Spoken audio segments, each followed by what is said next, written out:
So, it has to be changed. It can be done for the best as well if we just think about it, and we'll just think about getting more buses, more access, and we'll think about getting parking outside the windows. Thanks very much for that. Sorry to cut you short. And finally, Shayla Naqvi, please, for the Green Party. Well, I agree with you that Osborne Road essentially should be an access road, not a main road. I think there's far too much development which isn't necessarily useful or reinvested back into the residents around Osborne Road, or indeed our community at large. I think the taxi stands outside some of the hotels, especially at night, are really quite scary because of the speeds that they travel at.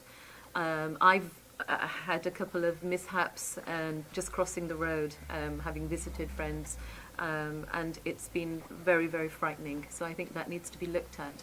I don't think there's enough monitoring of what goes on at night on Osborne Road.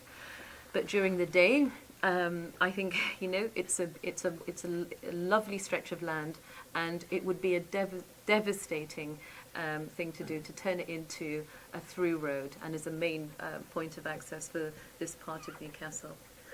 And I'm not just speaking rhetoric about how we could improve it. There are models of excellent practice and urban development in parts of the country like Kirklees, which is one of the most inspiring green wards in the country, Newham, and the Midlands and Brighton. Similar roads to Osborne Road, but the infrastructure around them in terms of environment and community resources is just wonderful. And so it's possible, it's doable, and I think we need to think a lot more imaginatively for the common good of the residents of Jesmond. Thank you very much indeed.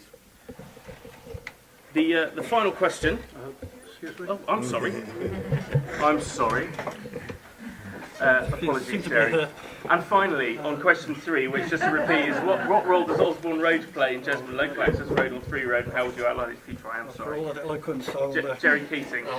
I'll be very brief. Waitrose came into existence because it got planning permission, and it legitimately got planning permission, and I was quite probably one of the people that gave it planning permission.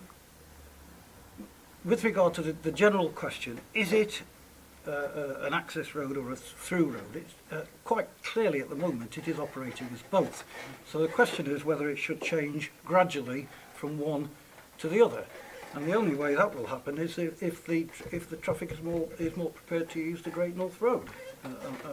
That's just a simple fact of life. As to the rest of the question, I mean, it is quite a meagre question, to be honest. But I will simply say what I said before. Something's got to be done about the top of Osborne Road in terms of crossing, and in my opinion, curbed cycling lanes are needed between Acorn Road and Haldane. Thank you. Thank you very much.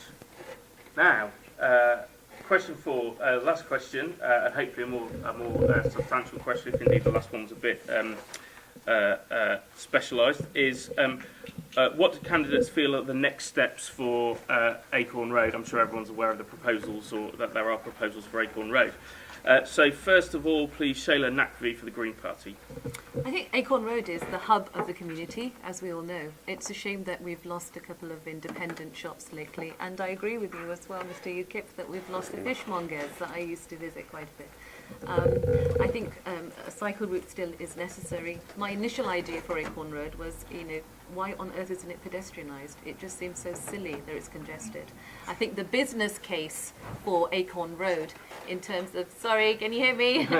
I think the business case in terms of the fear that people have around losing parking spaces and the impact on our local economy is a deficit argument.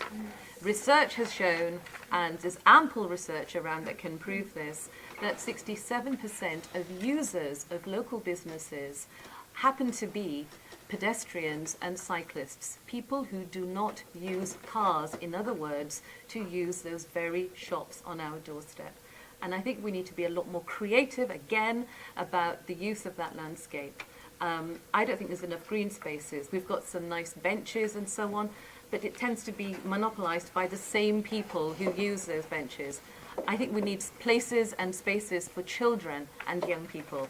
And I think that there's a lot of scope to make that environment environmentally friendly and a lot more accessible to local people. And I really do not know why on earth Acorn Road requires additional parking spaces. Thank you very much. Peter Smith for Labour, please. Right. I think most people know what's been proposed in Acorn Road, but just briefly to summarise, there are three realistic alternatives for what will happen to Acorn Road. Either nothing at all, or the Sustrans proposal, which is essentially to make it one way, and the other idea, which I think the sitting councillors have proposed, which is to have raised tables at the intersections. Now, what is actually going to happen is that all residents in North Jesmond will be consulted once this by-election is out of the way about and be asked their views, and then the cabinet member and deputy cabinet member Jed Bell and Marion Talbot will, together with the rest of the council, take the decision, having asked people what they think of those three, and decide which way to go. If the Sustrans proposal goes through, the work has to be started by March to qualify for the money that's which is available from the government scheme. So I think it's quite clear what the next steps for Acorn Road are. It depends what you and the rest of the residents in North Jesmond say when that consultation happens. Thank you very much. Duncan Creep for the Conservative Party, please.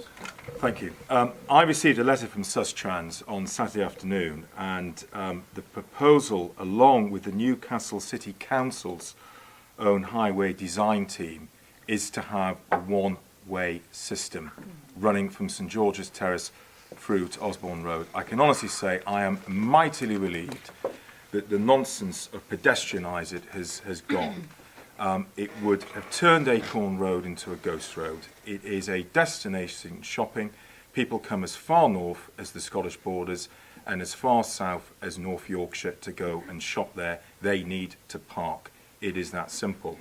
I also spoke to somebody this week, a trader who was looking at taking the shop, and I was pleased to believe that we're not there yet, but this is the proposal that is recommended by the council and Sustrans, and he said, I will take the shop. If it was to be pedestrianised, he would not take the shop. So we have to keep it, we have to keep car parking. On a matter more specifically with turning into pedestrianisation, Mike's girlfriend was a Labour councillor in Maidenhead, and they pedestrianised Maidenhead High Street, and she said it's been a disaster. First thing that happened, all the independents went bust overnight. Second thing that happened, the multiples didn't renew. People who weren't fit and able-bodied found it very difficult to shop. Instead, they went to out-of-town shopping centres and shops. So it is very critical that parking's kept, and I'm delighted that it's going to be a one-way system. Thank you very much. Jerry Keating, please, for the Liberal Democrats. Well, I'm very interested. It's going to be a one-way system before the public consultation starts. It's happened in this letter. It hasn't happened in this letter. That's what the council I briefly want to talk about this letter. I'm extremely angry with Sustrans. They are the council's supposedly neutral agent, and they've come out unequivocally endorsing the one-way system. What right have they got to do this, I ask? I've taken this up with the chief legal people at the City Council. It could also constitute procedural impropriety in a case of a subsequent judicial review. And I don't know why the person in Sustrans who wrote this letter isn't aware of that. The issue is in Purda till the end of this month. What on earth does Sustrans think they're doing? However, leaving that aside, so the facts are, quite simply, there's going to be public consultation, I hope, on all four options, but possibly only on two. And that will take place next month. On the doorstep canvassing, this is the second biggest issue. I mean, it's nowhere near having the salience of communal bins, but it certainly is an issue which people are interested in and have a variety of different views. I've been around all the businesses today. and of the 11 I contacted, 5 wanted no change. 2 wanted to be pedestrianised. 2 wanted one way, 2 wanted two way. Is that it? I think you'll find, I think Sustrans will find, however, or at least I have found, and talking to 1,000 people may be some kind of evidence, unlike Sustrans who possess no evidence whatsoever, that the people of Jesmond are not in favour of a one-way system in Acorn Road. By that I mean a majority of them is not in favour of it. Thank you. Thank you very much. Plenty of time for discussion. Finally, please, Daniel Thompson for UKIP. Well, prior to the by-election being called, I spoke to 22 businesses on Acorn Road personally, and 21 of them were against any change whatsoever. So therefore, if there's no change whatsoever, why don't we just have a two-way system, obviously, which is going to improve the look of the road. It's not going to lose too many car parking spaces, and hopefully we won't see any shops get shut down. But it's going to take a year to do this work, I'd imagine, at least. Maybe it's 2 years if we look at the state of what's going on in front of the central station. It's going to cost 380,000. Sustrans are chucking in 20,000 or something. It's going to cost twice as much as that, because these things usually do. They take twice as long and cost twice as much. Okay, Sustrans want a one-way system. Well, it may work and it may be beneficial to the community, but it's too much of a risk to take. It's too risky for these people's livelihoods who own these shops, who have been in business for generations, some of them. You're messing around with people's livelihoods. So if you're going to do anything and you want to spend the money, have the two-way system with the little cycle parking thing outside the Timpsons, that would be all right. Well, research. Well, going by the research I had in Gosford, obviously where I live, and you know about Stir, well, that was all proved to be totally wrong. So let's not trust any research. Let's have a local referendum on this. Let's ask the people and the businesses what they want, but we'll have to consult the businesses. Now, it's all right having a laugh over there. What happens if you've got Acorn Road with no decent shops in, no people who know your name when you go shopping there? You need a local referendum on this. And at the end of the day, what can I say? You've got maybe small improvement for massive possibility of setback for the local business people. So if the road starts to get dug up, people are not going to want to drive. Well, they're not going to be able to drive down it. They're never even going to want to even walk down it. Never mind cycle down it. You know, once this work starts, it's going to be like a bomb getting dropped in the middle of Jesmond. My opinion is, and I've spoken to all the businesses, 21 of them, well before this came of had. It's nice for you to smile. I've spoken to these people. Have you spoken to anybody? Yes, I work there. Okay. Did I speak to you? Okay, well, I missed you. You must have been having Time. Anyway, to get back to one thing, Sorry. it's not worth doing. It should be left the way it is. Thank you very much. Well, thank you very much to all the candidates for outlining their views on those important issues. We're now going to move to questions from the floor. Like I say, questions please. And what I'm going to do is I'm going to give candidates each 1 minute to respond to each question. I'm not just speaking rhetoric about how we could improve it. There are models of excellent practice and urban development in parts of the country like Kirklees, which is one of the most inspiring green wards in the country, Newham, and the Midlands and Brighton. Similar roads to Osborne of what goes on at night on Osborne Road.